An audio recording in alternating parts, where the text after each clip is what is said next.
Chapter 42. When I first started at Polytech, I would often go to lunch at Nikau House, a gathering place run along the lines of a clubhouse for people in the mental health system. It was low-key and informal, and the people who went there prepared a cheap midday meal for themselves and visitors. I didn't feel very comfortable amongst the students at Polytech, but at Nikau I always saw people I was friends with from hospital. We were having similar struggles, and some of the others were at Polytech too, so it was good to be able to encourage each other and share that experience. Sadly, towards the end of the 1990s, Nikau House became colonised by psychiatric nurses who had taken up a zealous new model of case management. They moved the project out of its big house next to the park and close to Polytech, and moved it into a featureless set of offices with nothing much going for it on the other side of town. It does have an outdoor area behind it for the smokers, not a park exactly, but a wire-fenced enclosure out in the car park. Nice, it resembles being in a zoo. The new case management system basically meant that you needed the approval and a referral from your community psych nurse to attend, and if you did attend, then you had to participate in their day program. Day programs. An aside on the matter of day programs, and no, I'm not talking about Oprah Winfrey. To me, day programs are the ghetto of the mental health services. At Ngāwhatu, being on the day program meant that the person would be dropped at the door of the hospital in the morning. They would then sit on the steps smoking cigarettes for the day, and then they were picked up and taken home again. It was a strange practice. Day programs are where you end up once you're deemed unlikely to benefit from further hospitalisation, but also unlikely to ever leave the mental health services. When Andrew died, it was after he'd walked out of the soul-destroying inertia of the day program he was supposed to be attending. I'm not sure what is worse, the unstructured, apparent pointlessness of doing nothing all day, or the contemporary fad of over-organised, over-supervised, over-structured rounds of activities and intervention, all rubber-stamped by a case manager. The fashions which drive the provision of mental health services in New Zealand often appear to swing wildly from one extreme to the other, with nothing much in between. Bipolar, you could say. Once inside the revamped Nikau House, the place seemed to be teeming with staff, mainly nurses and occupational therapists. It held little, if any, appeal for people who wanted to move on from being a patient, and angered those who had preferred the informality and discretion of being able to just pop into the old Nikau, no questions asked.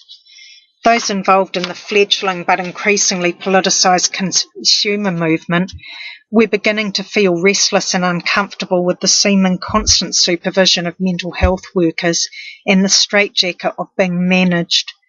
The changes at Nikau House had fed a growing cynicism among those who were frustrated by the continual lack of or token consultation with service users.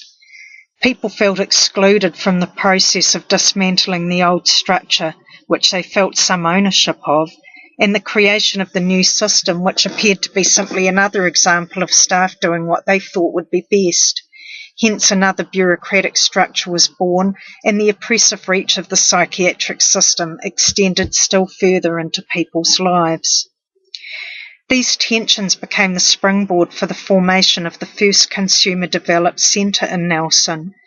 The White House, a lovely old house over by the park on the street where the old Nikau had been, was a project spearheaded by Jos and had at its heart an ethos of self-determination and democracy, less, not more, professional intervention, and a focus on recovery. One path towards employment is the relatively recent concept of having people with mental illnesses intentionally employed in health and social service organisations or in advisory and policy roles in district health boards and other publicly funded bodies such as the Mental Health Commission, the Mental Health Foundation, and their Like Minds, Like Mine campaign. This is a major step forward from the past. The obvious advantage of this type of work is that you are being hired because of your mental health condition, and your experience is a desired asset. So at least everybody knows up front the employee's situation, and hopefully the employer's responsibility to that person. There can be disadvantages. For example, the consumer is sometimes the only one in the organisation, and the role can feel like a token gesture. There is also the risk that the person will be seen as a spokesperson or representative on all things mental illness, which can lead to conflict in our small service user communities, as there is often no mandate for this representation and no mechanism through which to gain one.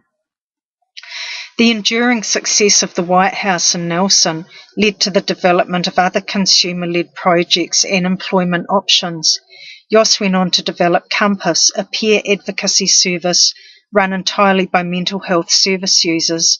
Then in 2007, the flagship of all the projects, Kortaku, was opened. Kortaku is a culmination of ideas that Yoss and I had tossed around when we flatted together. Kortaku is a 4-bed crisis respite facility. It's situated in a beautiful rural setting and is staffed entirely by people who have personal experience of the mental health system and are trained in peer support work.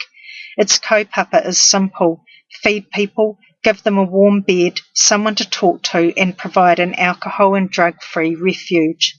By tending to the basics, an environment is created whereby people are in an optimum setting to steady out and regain some wellness. It is a real alternative to the hospital's inpatient mental health unit and is the first of its kind in New Zealand and, as far as we can ascertain, perhaps the world.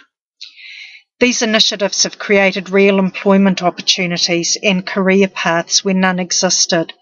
The model of peer support, people with mental illnesses working with each other, is slowly replacing the old-school paternalistic work creation schemes based on low-paid, low-skilled activities in highly supervised environments.